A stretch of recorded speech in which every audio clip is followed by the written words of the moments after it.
Madam courier madam medicine తీసుకొని వచ్చినాను. వస్తున్నా, ఒక్క నిమిషం మేడం తీసుకొని ఇఫ్తియారికి టైం అయింది, ఇంకా మేడం రాలేదే. అజాయిస్తున్నారు.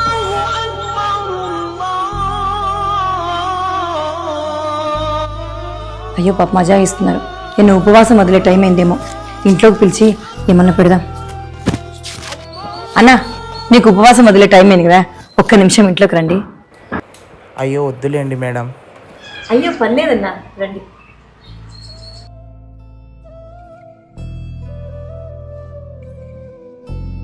భయ్యా తీసుకోండి. Thanks madam.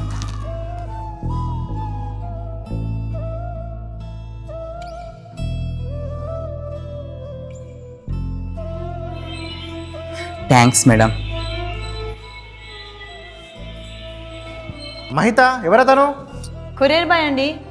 ఎవరిని పడితే వాళ్ళని ఎందుకు పిలుస్తున్నావు? బుద్ధి లేదా నీకు? నేను ఎవరిని పడితే వాళ్ళని ఏం పిలిచలేదండి. తను పాపం ముస్లిం ఆజాయిస్తున్నారు, వాళ్ళ ఉపవాసం వదిలే టైం ఏందని ఇంట్లోకి పిలిచి ఫ్రూట్స్ ఇచ్చినాను. దాంట్లో తప్పేముందండి? ఎవరికి పడితే వాళ్ళకి ఎందుకు పెడతావు? ఆయన మన కులమా మన మతమా? మన కులము మన మతం ఏందండి? మనం ఉండేది భారతదేశంలో అండి. భారతదేశంలో హిందూ ముస్లిం బాయ్ బాయ్ అని ఒక కులము ఇంకొక కులము, ఒక మతము ఇంకొక మతము గౌరవించుకుంటారండి. భిన్న మతాల ఏకత్వం అండి మన భారతదేశం అంటే. కాదండి, ముస్లిమ్స్ కూడా మన హిందువులు గుళ్ళోకి వస్తారు, మన ప్రసాదాలు తింటారు, మన మతాన్ని గౌరవిస్తారండి. వాళ్ళ మతాన్ని గౌరవించి ఇంటికి పిలిచి భోజనం పెడితే తప్పేం లేదు కదా.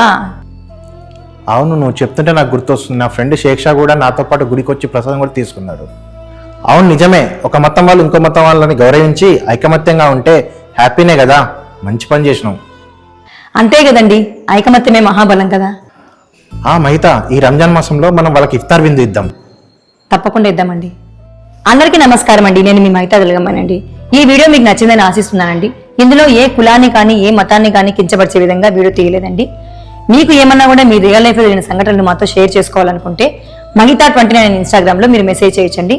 మీ రియల్ లైఫ్ ఆధారంగా మేము వీడియోని తీసి యూట్యూబ్లో పోస్ట్ చేస్తాం.